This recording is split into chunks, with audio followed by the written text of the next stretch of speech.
Hello, monsters abound here, and welcome to a little look through the patch notes for 2.2.0. Now, I'm not going to go through all of it because it is fucking huge. I mean, they've packed in a lot of stuff here, but I just want to pick out some of my favourite little bits that I'm looking forward to in this patch. Obviously, if you want to read the entire thing, you can do. It is pretty extensive. There's a load of stuff there. Loads and loads of changes. It touches on every part of the game, which is really good. The sort of like the headlines, if you like, are we get new regiments of renowned. These are sort of big single target monsters for all of the main Warhammer 3 factions. So we get the Green Guardian, which is a redirecting aura.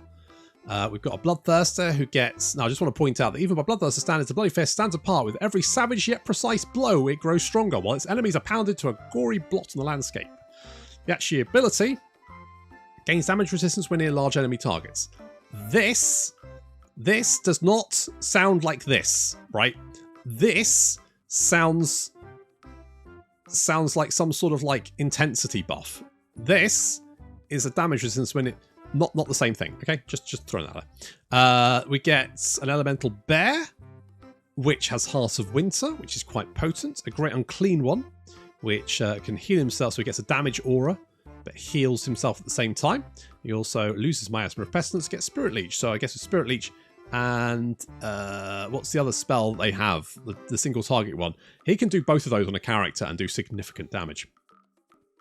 Snowhorn of Morn is going to get an active ability which increases armor and missile resistance and also frost attacks. And we get a Keeper of Secrets who has, I think this is the same ability that Nakari has, and also some change in spells. We've got a Lord of Change who gets a permanent Glittering Robe effect, so increased armor and some changes in spells there. So you get some metal spells instead of these inch spells, which is fine. At the end of the day, it's effectively a quick recruitment greater demon, which is no bad thing. A new Skaven Endgame Crisis, the Vermintide, which is really, really nice. So, and a little bit of mechanic there. So, tread carefully. For every Skaven clan that has yet to be slain, the erupting Undercities even deadlier. So basically, Undercities erupt, and it's worse the more Skaven clans there are. So that's good to see. A nice little extra mechanic there, which is good. Okay, so there's a bunch, like I say, there's huge numbers of changes here. I'm just going to look at the headlines. So first and foremost, there's a bunch of changes. Most of these are fairly meh. Particularly the changes to the speed on Bretonnian cavalry from 75 to 78.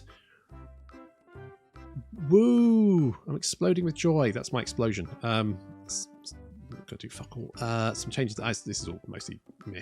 Don't really care about that. But they have done some changes to... Where are we? Skaven gets corn. It's probably down here somewhere. Hang on. We'll get to it. Give me 1 second. Blah, blah, blah. Nurgle. That's fine. Skaven. Here we go. Right.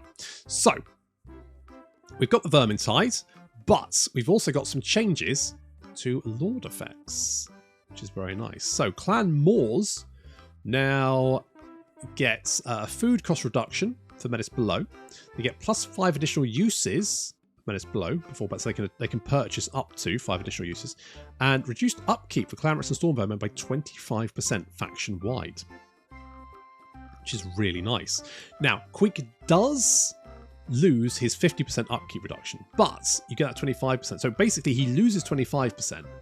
But every army he has also gets 25% reduction. So that's going to make your Clan Rats and Stormvermin pretty fucking cheap, which is really nice. He also gets -20 leadership for enemy lords and heroes in the local region. That's pretty major. It's a pretty major debuff, which is going to make them far more likely to run away, much easier to pick off. Obviously, it's going to make your battles significantly easier. And he also gets weapon strength and melee attack buffs when fighting against dwarves and greenskins. Now apply force wide, which is really nice. He also gets melee attack buff when fighting against dwarves and greenskins. It's +10 to 10%. So that's pretty good. And if he controls Karakit Peaks, he grants frenzy to all Clan Rats and Stormvermin, which again, really nice. That makes Queek a lot more interesting, which is great. Now, Tretch. Now, as pointed out, breaking treaties was not really worth the major reliability cost. So, New changes. The betrayal bonus has been reworked. Tretch's faction now gain the following bonuses to all armies for 3 turns whenever he declares war. Get 25% ambush success chance, 50% army reinforcement time, Vanguard deployment, +1 use for menace below. So this is to try and get you to like plan your attacks in a sneaky way. The idea is good. In practice, I genuinely don't know how often it's going to come up. Because I feel like more often than not, it's not me declaring war, it's the AI. The AI will declare war on me. So, and you don't want to declare war on too many enemies, right? So I don't know how much use that's going to be. He no longer gets recruit rank for Storm Vermin, but Clan Rats and Storm Vermin get +1 armor and base weapon damage per unit experience rank for Clan Rats and Storm Vermin. So that's up to 9. So they can get up to 9 extra armor and 9 base weapon damage, which actually quite a nice bonus. Lord effects. Now, you lose Vanguard deployment, which is quite nice. They get Devastating Flanker. Now, I mean, you do right. You can ambush, right? So Vanguard deployment isn't useful in ambushes. Devastating Flanker will be, because by default you're going to be surrounding the enemy. So that's probably so.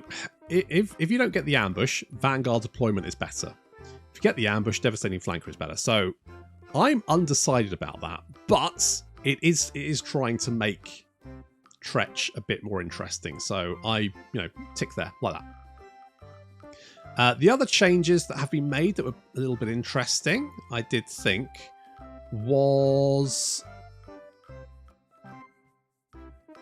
Wood Elves. So, Wood Elves have had some changes.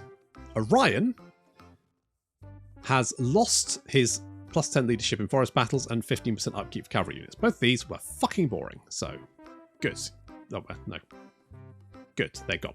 Instead, he gets 50% movement range in World Route Stance, which is fine. He gets -8% upkeep for each active war in a... So that's Orion's army. So Orion gets -8% upkeep for each active war. However, all other armies get 4% upkeep reduction for each active war. So, if you're at war with 10 factions, you've got a 40% upkeep reduction, which is quite nice. So that's good. His wild hunts have been made less duration, but less cooldown. And you get some extra bonuses with that. You get weapon strength and charge bonus effects now affect all cavalry units, not just Wild Riders and Stag Knights, which is nice. You get some additional movement after raising a settlement for Orion himself, which is really, really good. And also Wild Rider recruit time set to 1, which is good. So that's all pretty good. Durthu has now, he's got a little bit of synergy now between his, so the idea was that Durthu, before he became cranky, was the architect of the original alliance between the Wood Elves and the Forest Spirits. So he's got a little bit of synergy between the two now. So faction effects, he gets Wall Breaker for all Treemen and Ancient Treemen. Mastery of the Elemental Winds for all Ancient Treemen and Embedded Spell Singer Heroes. So I'm assuming that's going to give you spell intensity.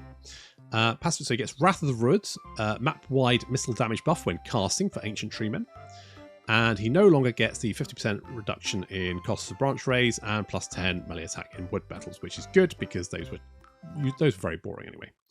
He gets Lord effects, so he loses his 5% weapon strength faction-wise, and his charge bonus for Tree Spirit units, but he gets passive ability Resplendence of Luminescence for all Treeken units, and Annoyance of Netlings for Treemen units.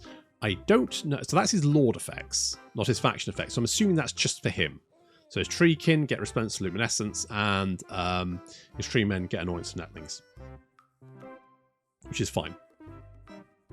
He also starts with a Spell Singer, rather than a Branch Wraith, and he also has Dryker's alternative version of the Forest Spirits building. So I'm assuming that means he gets the Evil Tree guys with the Frenzy, which is quite nice. Nice little change there, so that's good. Some campaign changes. So the main campaign changes, which are good. Now, there have been some fixes. So the zombie factions have been fixed.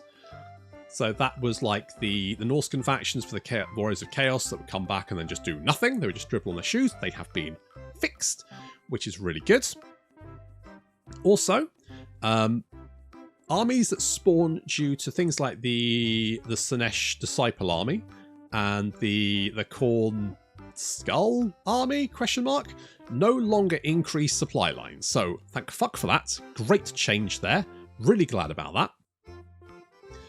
But there have also been some other changes. So experience is changing, and generally, you know, if I was going to like take all this and boil it down, basically, heroic victories will give you less experience. Generally, you'll get less experience from experience gain fighting around high value while fighting low and moderate value armies, but less than fighting a high value. So basically, you'll get the type of battle doesn't matter anymore. Type of battle victory doesn't matter anymore. It's all about how much value the army was worth, effectively. So that gold, that value in gold that you can get when you hover over the kills of a unit, that's what it's about now. It's not, apparently, I didn't even realise that you got more experience for getting heroic victories. The ability to get heroic victories compared to decisive victories was weird anyway. It never really made any sense to me. So that's a really nice change. There's a bunch of changes as well. So we've got mentor skills for every Lord and Hero. This unlocks at level 30 and can be upgraded further at levels 40 and 50. It allows them to share a portion of their experience earned among characters of the same type across the faction. Plus, the Lord version of the skill will grant increased experience gains to heroes in the army. So that's all a nice change. They're trying to change the frequency of unwalled settlement battles. Now, having read this, I don't quite understand what they're trying to do, but it sounds like all minor settlements will now trigger a land battle by default. Add an effect that has a chance to turn the default land battle into an unwalled settlement battle. So the effect's been added to most characters. So it says a chance. So I don't quite understand how that's going to work. I'm a little bit confused about it, and it sounds like the fix is to just try and change the amount of times that's going to happen rather than fix the underlying problem. Which I have a question mark about all of that. I'm willing to see how it pans out, but at the moment, I'm deeply skeptical about it. So some very good, you know, there's some fixes there, some changes. This is all good. It's fine. AI aggression and game difficulty. So it sounds like they've tried to make the game harder. So they've added additional difficulty scaling for aggressiveness on very hard and legendary, which is good. Tweaks for AI behavior around settlements. They're now more likely to attack. That's really nice because there were instances where the AI was just laying siege and not doing anything else. So that's a nice change. Hopefully that makes a good, you know, good difference to the game. I've always said that I think Total War in its current format is very hard to balance due to the fact that you have this like turn, and I'm wondering if it was like real time, if the campaign map was real time and armies had like a speed like type thing going on, whether that would be better. I think due to the fact it's turn-based, I don't know. I keep mulling this over, and I know I keep saying that the AI is very not passive, but is terrified of you, right? It just wants to stay. To be fair, I stay away from large armies as well. The problem is the AI has more of them. So if it stays away from you, it just ends up massing them until it's got more of them, and then it, you know, comes to you, and there's not much you can do about it apart from endlessly use ambush stance to try and draw the enemy army in, which tends to be what you do. So I would like it if the AI was a bit more aggressive, but I realise that might have an effect then on the difficulty of the game. With that said, I want the game to be more fun than rock hard difficulty. I don't think the game is particularly difficult as it is. Like, I don't often hit a point in the game where I just go, well, I've got no way forward here. It's usually like, oh shit, I'm going to have to just sit here and defend for a bit because the AI is just throwing everything it's got at me.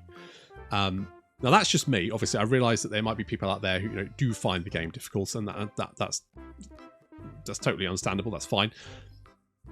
But I don't think that the game is particularly difficult. I don't think most of the content creators who play on Legendary find the game particularly difficult. I think making the game more fun would be better, because I think Total War, particularly Warhammer, you can get into a point where the game is more frustrating than anything else. And I think by increasing the difficulty, you increase the times where it's going to be frustrating. So I would prefer it to be more fun than it would be frustrating. That's just me. I don't know how you actually manage to do that. That's just me going, blue sky thinking in an ideal world. But there we go. So, I mean, all of these changes are generally fine. It's making the AI a little bit more sort of aggressive and capable of building buildings. They've said earlier on that they've tried to reduce the amount of times the Skaven AI is going to throw slave stacks at you. So that's a nice change like that. And there's a bunch of stuff here which is generally pretty good. AI construction changes there, so that's hopefully going to I genuinely don't mind the AI. I like the fact that AI gets to be more sort of like intelligent, right, about how it's going to build stuff, right? That's great. I like that. I don't like the AI getting obvious cheats. I know the AI needs cheats. I don't like it when the cheats are obvious. So that's my hot take. So some fixes there. Diplomacy has been, there's been some fixes. I mean, generally there's generally good fixes there. There's nothing particularly where I'm like, yeah, this is great. One of the changes I did like, I don't know if it's listed here, but found it. Added a front-end customization option to enable diplomacy, peace/confederation for end game scenario factions. So I mean, that's a nice change. So you can actually do diplomacy with them. I would like an option where you could just have them be at war with everyone, because at the moment they're only at war with you by default and any faction they were at war with before they died, if they died or before the crisis happened. I would like them just to be at war with everyone by default, to be honest. Maybe not everyone on the map, but have an automatic war declaration for, because they're the fucking crisis, right? They should be a threat. And I've noticed, particularly in my Beastman campaign, that the Black Pyramid lot spawned. They didn't have any enemies except for me. So immediately, all of their armies made a beeline for me, ignoring everyone else, and no other faction wanted to declare war on them, and they didn't want to declare war on any other factions. So it was kind of silly. So I would like an option for them just to be at war with everyone, to be honest. But I guess, enable diplomacy is fine, nice to see, good, maybe. So that's generally fine. Overall, I think it was a good patch. It's nice to see. Some of these changes, I'm particularly thinking, there was a change for the Demon Prince where they now get additional bonuses for... See if we can find it, because it was one of the things you just go, oh, for fuck's sake. Right, here we go. Demon Prince deity-specific post-battle captive options now offer an additional effect in addition to glory gain. So, if you don't know, basically, if you win a battle, you get glory as a Demon Prince. But, obviously, once you've maxed glory, fucking meaningless. This was something that was brought up, I believe, in early access. I think it was one of the content creators that brought this up. And they've only just fixed it. Now, it's great that it's been fixed, right? Brilliant, thank you. We are, it has to be said, a little bit from release, though, aren't we? Just a little bit down the road. And, to see it fixed now, good. Should have been fixed months ago.